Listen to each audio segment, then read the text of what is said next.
नमस्कार, मी संदीप चव्हाण आणि आपण पाहत आहे टॉप न्यूज मराठी।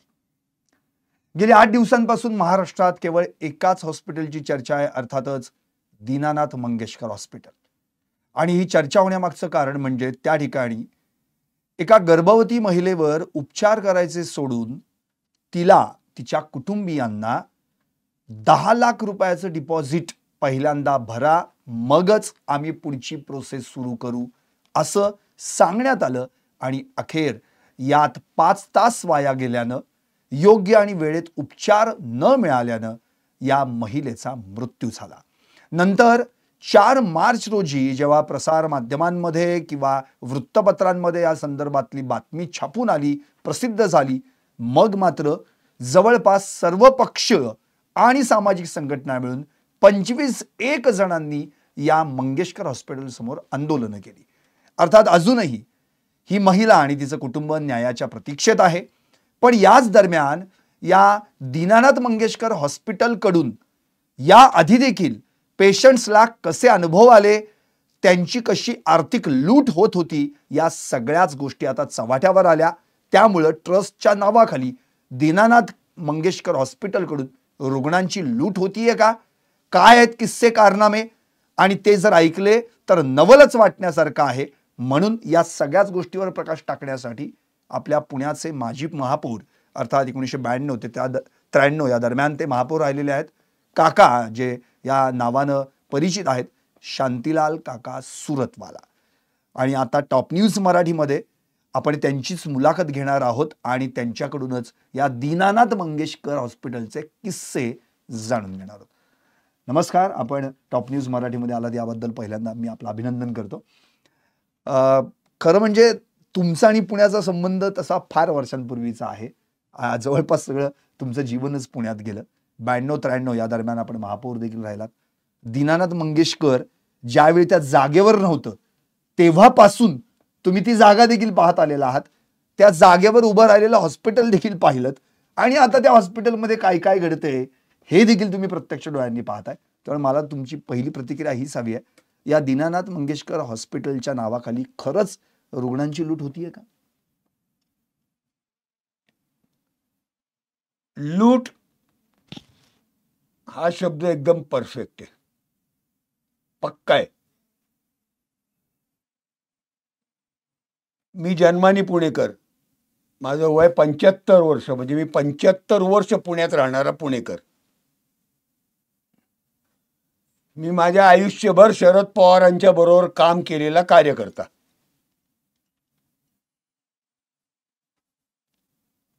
लता मंगेशकर सारख्या वर्तमानपत्राला मुलाखत द्यायच्या, सरकारने जागा दिली तर मला दीनानाथ रावांच्या नावाने एक हॉस्पिटल सुरू करायचंय आणि गरीब रुग्णांची सेवा करायची आहे।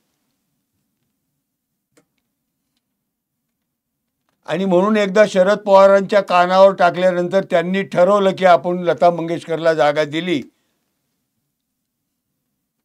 तर पुण्यातल्या गरीब रुग्णांची सेवा त्यांच्या ट्रस्टतर्फे मोफत केली जाईल, योग्य रकमेत केली जाईल। अजून एक सांगतो माहिती म्हणून, पुण्याच्या फक्त पूर्व भागात सगळे हॉस्पिटल होते, ससून, केईएम, रुबी, जहांगीर, पश्चिम भागात एकही हॉस्पिटल नव्हतं। आणि म्हणून शरद पवारांच्या मनात आलं की पश्चिम भागातल्या लोकांना सुद्धा उपयोगी पडेल असं एक हॉस्पिटल आपण इथं करू शकलो तर पुणेकरांची सेवा होईल।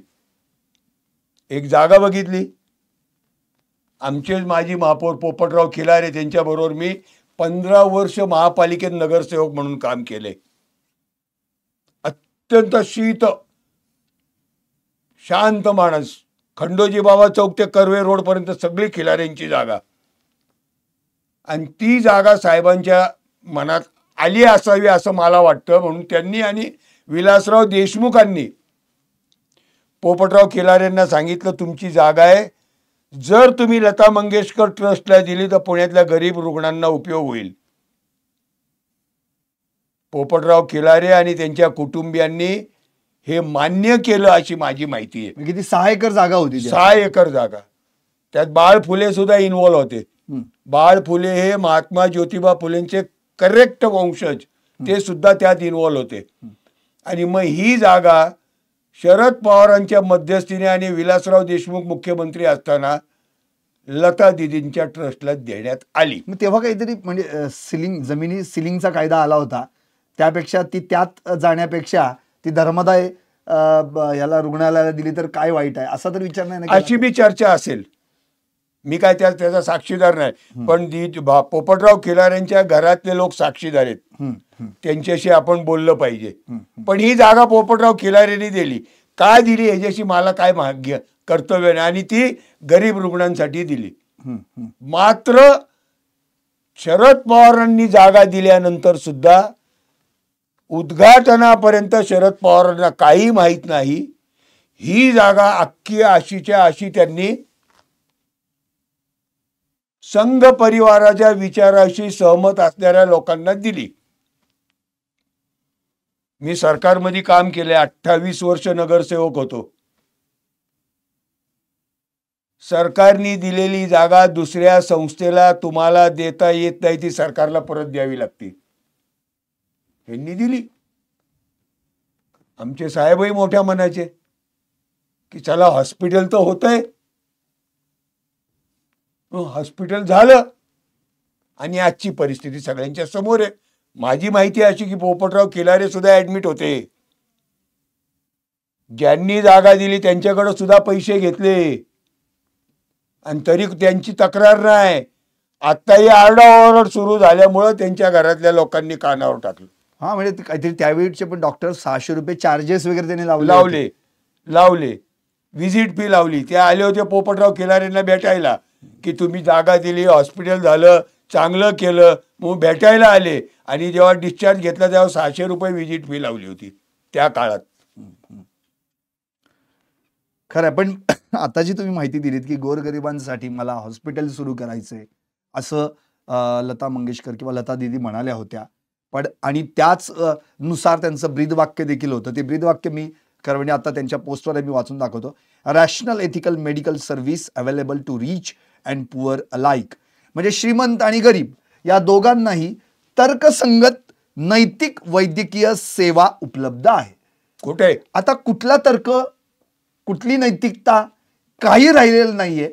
गेल्या अनेक वर्षांपासून आपण पाहतोय. 2001ला तर नरेंद्र मोदींच्या हस्ते अगदी Lata Mangeshkar super speciality hospital देखील त्या ठिकाणी सुरू करण्यात आलं. मल्टी स्पेशालिटी आहे म्हणून लोक त्या ठिकाणी जातात, पेशंट्स बनून त्या ठिकाणी आणि उपचार घ्यायला जातात. पण आता एक नवीनच ट्रिक आपल्याला या सगळ्या धर्मादाय रुग्णालयांकडून पाहायला मिळाली की आधी पैसे ठेवा, आधी डिपॉझिट ठेवा, मग तुम्हाला उपचार सुरू करण्यात. आणि त्यातनंच हे तनिषा भिसे प्रकरण घडलेलं आहे. मला असं तुम्हाला सांगायचं की नेमकं या प्रकरणात चूक कुणाची आहे, काय सांगता येईल या बाबतीत? चूक नाही ना. आता त्या हॉस्पिटलमध्ये माझं ऑपरेशन झालं ना, मला कॅन्सर आहे. याच हॉस्पिटलमध्ये माझं ऑपरेशन झालं ना, माझा मेडिकल इन्शुरन्स आहे, मला एकही रुपया भरावा लागला नाही. ज्याचा मेडिकल इन्शुरन्स आहे तो रुपयाची तक्रार करायचं काही कारण नाही. ज्याचा मेडिकल इन्शुरन्स नाही त्याचं काय. मी सकाळी 5:30 वाजता तिथं जायचो रूम बुक करायला केमोथेरपीसाठी. दर बुधवारी माझी केमोथेरपी सकाळी 5:30ला का? 5:30ला. काय माहितीये का, अख्ख्या जगात तुम्हाला काही पाहिजे असेल तर बुक करता येतं. हॉस्पिटल बुक करता येतं, रेल्वे बुक करता येते, विमान बुक करता येतं, काय पाहिजे ते, रिक्षा बुक करता येते. आत्ता मोबाईल ऑपरेट केला की ओला उबेर तुमच्या दारात येऊन उभी राहते. हे एकच हॉस्पिटल असं आहे की 2 दिवस आधी मेडिकल इन्शुरन्सचं पत्र देऊन सुद्धा रूम बुक करत नाही. ज्या दिवशी केमोथेरपी आहे त्या दिवशी सकाळी या, रूम असेल तर मिळेल. माझा समज असा, माझा आम्ही एखाद्या खेडेगावातले शेतकरी पेशंट मी तेच सांगतो माझा समज असा. 15, 20, 25, 30 रूम दाबून ठेवत असतील स्वतःच्या लोकांसाठी, आणि त्या नाही गेल्या तर सकाळी जो रांगेत उभं राहतो त्याला देत असतील. ते बुक कसे करणार? अख्ख्या पुणे जिल्ह्यातून, महाराष्ट्रातून मी सकाळी 5:30ला जायचो ना, माझे डोळे उघडे असायचे, माझे कान उघडे असायचे आणि माझा मेंदू सुद्धा उघडा असायचा. अख्ख्या पुण्यात, सातारा जिल्ह्यातून गरीब शेतकरी विथ फॅमिली पेशंटला घेऊन तिथं 5:30 वाजता यायचे. 12, 1, 2 वाजता येऊन बसायचे. रूम मिळाली तर घ्या, नाही मिळाली तर तुम्ही घरी. हे मला मिसमॅनेजमेंट वाटली हो. एक रूम बुक करू शकत नाही आपण पैसे देणाऱ्या एका रुग्णांसाठी. बघा, हॉस्पिटलमधले डॉक्टर एक नंबर, सगळ्या सिस्टर एक नंबर, सिक्युरिटी एक नंबर, मावशी एक नंबर, मॅनेजमेंट 100 पैकी 0 मार्क. आपल्याला डॉक्टर किती रुपये घेणारे तेवढंच फक्त डॉक्टरनी कदाचित काही रुग्णांना सांगितलं असेल. बाकी सगळे पैसे मॅनेजमेंटकडनं आकारले जातात. मॅनेजमेंटच पैसे घेते, दुसरं कोणी घेत नाही. हो, पण इथं आता त्यांनी असं एक स्पष्ट म्हटलेलं आहे, म्हणजे जेव्हा तनिषा भिसे यांच्या कुटुंबियांकडे 10 लाख रुपये मागण्यात आले, त्यांनी तो फॉर्म पण दाखवला. तर धनंजय केळकरांनी, म्हणजे जे वैद्यकीय संचालक आहेत त्या रुग्णालयाचे, त्यांना तुम्ही चांगल्या परिचयाचे, तुम्ही ओळखता त्यांना. ओळखतो. तर त्यांनी असं पत्रकार परिषदेत सांगितलं, जे काय सांगितलं मी ते तुम्हाला ऐकवतो आणि आपल्या प्रेक्षकांना देखील. त्यांना प्रश्न केला पत्रकारांनी की दवाखान्यात रुग्णाकडून पैसे मागण्याचा अधिकार कुणाला आहे. त्यावर ते म्हणाले, आमच्याकडे डॉक्टरांकडून डिपॉझिट मागायची पद्धत नाही. यासाठी एक ॲडमिशनचा फॉर्म असतो, प्रत्येक रुग्णाला तो दिला जातो. तो त्यांनी तो दाखवला. यामध्ये अंदाजपत्रक असं लिहिलेलं आहे. हा छापील पेपर असतो. हा फक्त भिसेंनाच नाही तर प्रत्येक रुग्णाला दाखवला गेलेला आहे. यावर रुग्णाचं नाव लिहिलं जातं, कोणते डॉक्टर त्यांच्यावर उपचार करत आहेत, शस्त्रक्रिया करणार आहेत की नाही, तसंच त्यासाठी खर्च किती होईल हे देखील लिहिलं जातं. डिपॉझिट लिहिण्याची पद्धत नाही. पण काही कारणामुळे त्या दिवशी राहू केतू डॉक्टर घैसास यांच्या डोक्यात आला आणि डॉक्टरांनी एक चौकोन करून त्या 10 लाख रुपये डिपॉझिट करून लिहिलं. आता तुम्ही मला सांगा की इथं राहू केतूचा काय प्रश्न आलाय. खरं म्हणजे मी आता म्हणजे आपल्या सगळ्या प्रेक्षकांसाठी ते नेमकं काय म्हणालेत ना हे ऐकवणार पण आहे, जेणेकरून लोकांना क्लिअर होईल की धनंजय केळकर पत्रकार परिषदेमध्ये एक वैद्यकीय संचालक एका मोठ्या हॉस्पिटलचे ख्यातनाम उच्च विद्या विभूषित यांचं म्हणणं काय आहे हे आपण एकदा ऐकवायलाच हवं, जेणेकरून आपल्या प्रेक्षकांच्या पण ते लक्षात येईल. डिपॉझिट मागायची पद्धत डॉक्टरांकडनं नाहीये. हा आमचा ऍडमिशनचा पेपर आहे. त्या पेपरवर खर्चाचे अंदाजपत्रक असे लिहिलेले. हा छापील पेपर प्रत्येक रुग्णाला हा दिला जातो. हा भिसेंना नाही. Every single patient get this paper. Doctor याच्यावर लिहितात पेशंटचं नाव, त्याला कोण डॉक्टर ऑपरेट करणार आहेत, शस्त्रक्रिया करणार आहेत का नाही करणार आहेत, खर्च किती होईल. डिपॉझिट लिहायची पद्धतच नाहीये. परंतु काही कारणांनी त्या दिवशी राहू केतू काय डोक्यात आला, डॉक्टरांनी एक चौकोन करून त्याच्यामध्ये 10 लाख डिपॉझिट लिहिलंय. ही गोष्ट खरी आहे.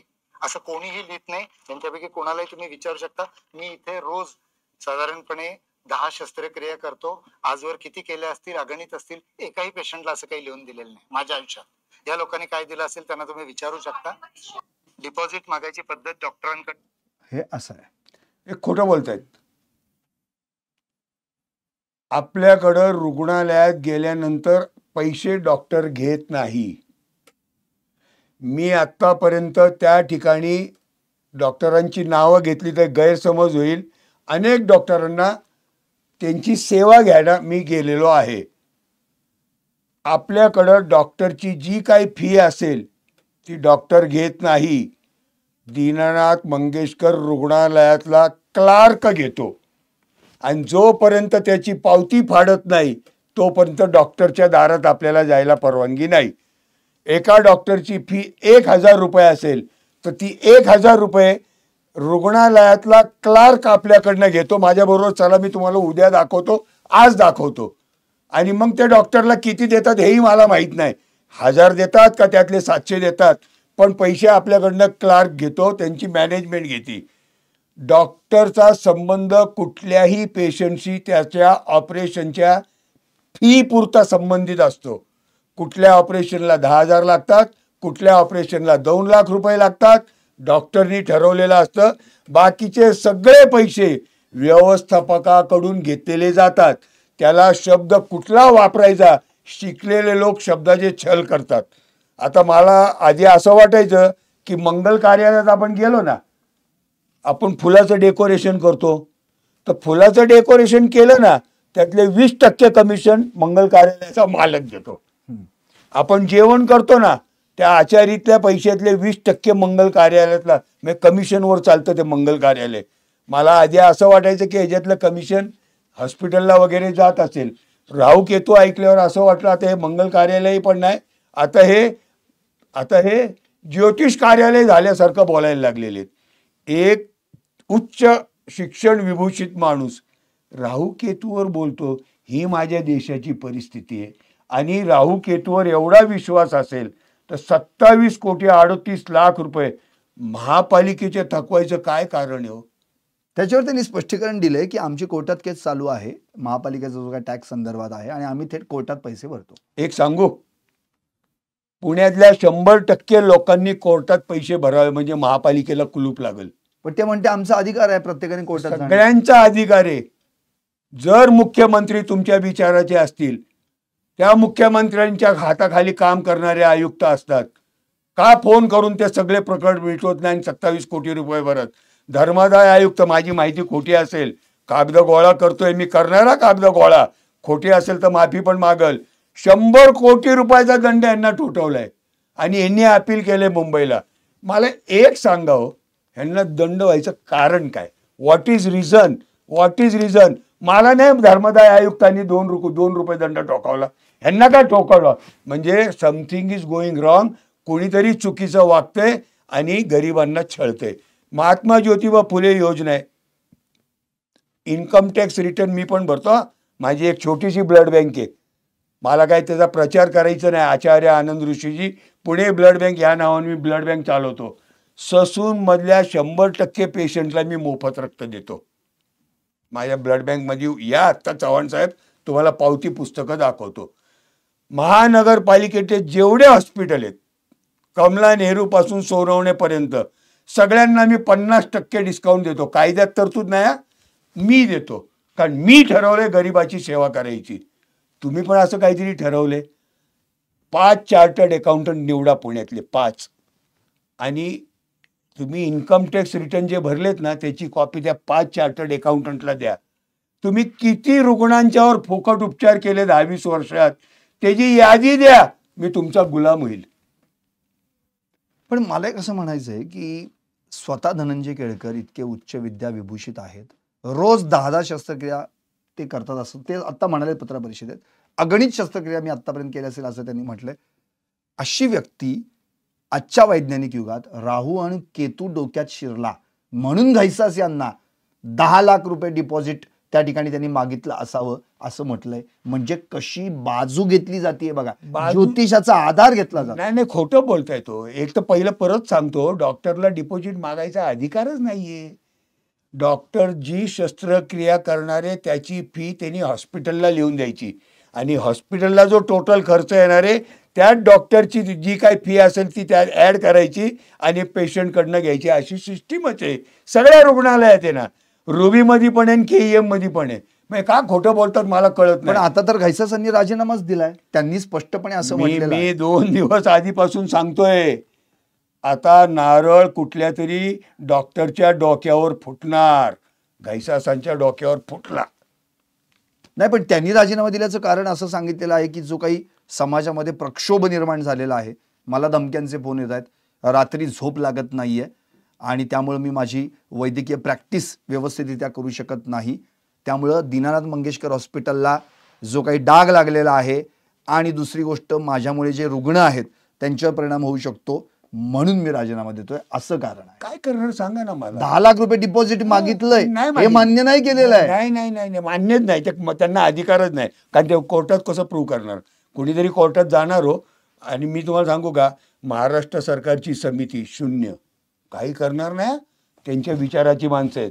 जेव्हा राहुल सोलापूरकर साहेब काहीतरी बोलले होते ना, तेव्हा मी एका चॅनलला सांगितलं होतं की या माणसाला जर अटक झाली ना तर सारसबागेच्या गणपतीच्या पेटीत जाऊन मी 1 लाख रुपये टाकून येईल. नाही झाली अटक. तुमचे 1 लाख रुपये गॅरंटी वाचणार, तुम्हाला खात्री होती. आता मी तुम्हाला परत सांगतो, कुठल्याही एका संचालकाला अटक करा, संचालक डॉक्टर नाही, त्या संचालकाला अटक केली तर 5 लाख रुपये माझ्या मित्रांच्याकडनं मी गोळा करेल आणि ससून हॉस्पिटलला डोनेशन देऊन येईल.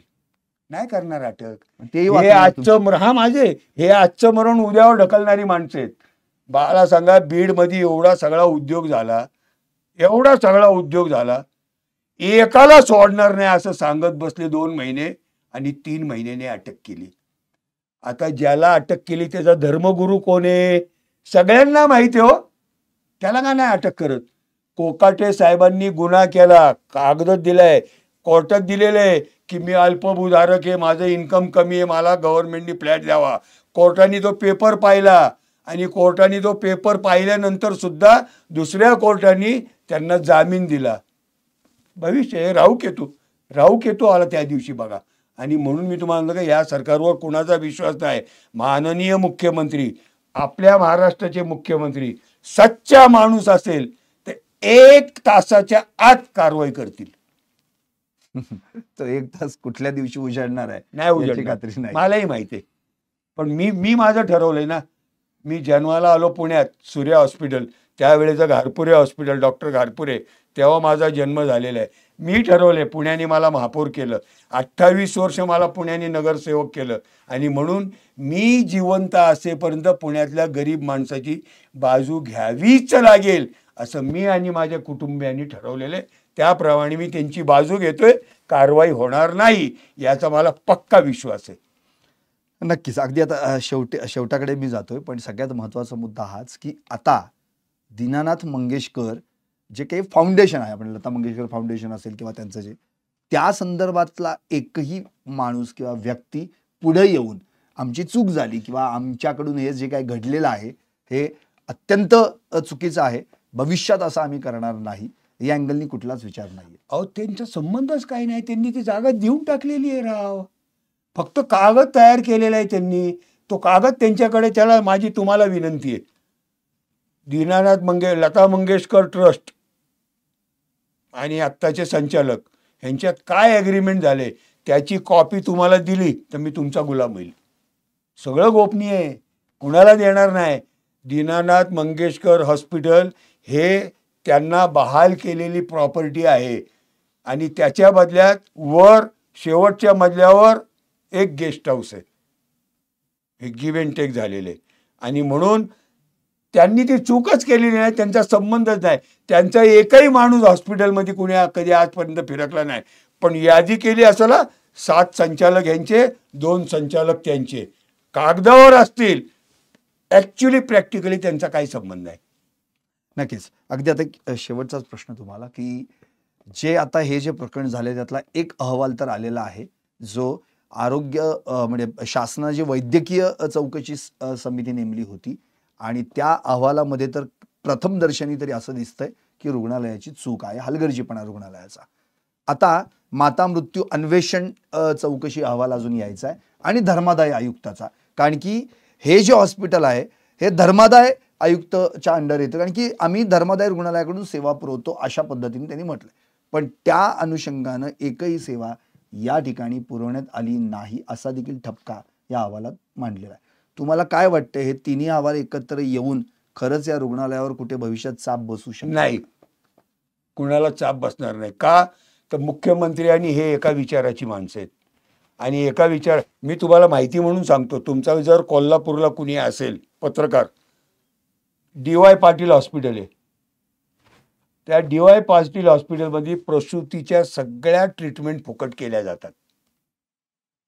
जाऊन बघा, चेक करा. आणि मला धर्मादाय आयुक्त चौकशी समिती कशाला पाहिजे? हे डॉक्टर आहेत ना ज्यांनी पत्रकार परिषद आज घेतली, या 100 पेशंटला आम्ही मोफत उपचार केले त्याची यादी द्या. मी त्या 100 लोकांच्या घरी जातो आणि तुमच्याकडे अहवाल आणून देतो. हे खोटं बोलतायत. 100% पुण्याला आणि महाराष्ट्राला फसवणारे लोक आहेत. 2 उपमुख्यमंत्री, मुख्यमंत्री सगळे एकमेकाला वाचवण्याच्या शर्यतीत आत्ता पळतायत आणि त्यात कळत न कळत महाराष्ट्राचं कधीही भरून निघणार नाही एवढं मोठं नुकसान करतायत. शरद पवारांचे घ्या ना थोडा सल्ला, वय वर्ष 84 त्यांनी जागा दिलेली आहे, थोडं त्यांच्याशी बोला, म्हणजे तुम्हाला ह्याच्यातनं मार्ग काढलेला दिसेल. धन्यवाद. आणि तुम्ही या ठिकाणी आलात आणि सगळ्या पुणेकरांशी पुन्हा एकदा, अर्थात पुणेकरांशी संवाद तुम्ही खूप वर्षानुवर्ष साधताय, पण या विषयाला वाचा फोडण्यासाठी या वयात देखील तुम्ही 75व्या वयात देखील पुणेकरांसाठी त्यांच्या न्याय हक्कासाठी झगडताय, यावरून पुन्हा एकदा मी तुमचं कौतुक करतो. आणि असा महापौर आपला पुण्याला लाभला, खरं म्हणजे याचं त्या काळातल्या पुणेकरांनी तुमचं प्रचंड मोठ्या प्रमाणावर कौतुक केलेलं आहे. मला आठवते तुमचं असा महापौर पुण्याचं हे पुस्तक प्रकाशित झालं होतं. आणि या सगळ्या माध्यमातून जी आता खरं म्हणजे शांतीलाल काका सुरतवाला यांनी जी काही महत्वाची भूमिका समोर मांडलेली आहे की खरंच मुख्यमंत्र्यांनी या सगळ्या गोष्टीमध्ये अगदी प्रामाणिकपणे लक्ष घालावं. याला वाचू आणि त्याला वाचू या नादात गोरगरिबांना नाचवू नका, कारण की यामुळं महाराष्ट्र नासेल आणि की नंतर त्याचं सगळं पाप, त्याचं सगळं जे काही आहे ते पुन्हा एकदा तुम्हालाच भोगावं लागेल. खरं तर आता गरीब सोसतोय, गरीब भोगतोय, पण या सगळ्या प्रकरणातलं जे दीनानाथ मंगेशकर हॉस्पिटलमध्ये प्रकरण घडलं ते इतर कुठल्या हॉस्पिटलमध्ये घडू नये एवढीच अपेक्षा फक्त महाराष्ट्रवासियांना आहे. त्या अपेक्षेचा चुरडा करू नका म्हणजे झालं. पाहत रहा टॉप न्यूज मराठी. आपला महाराष्ट्र, आपली बातमी.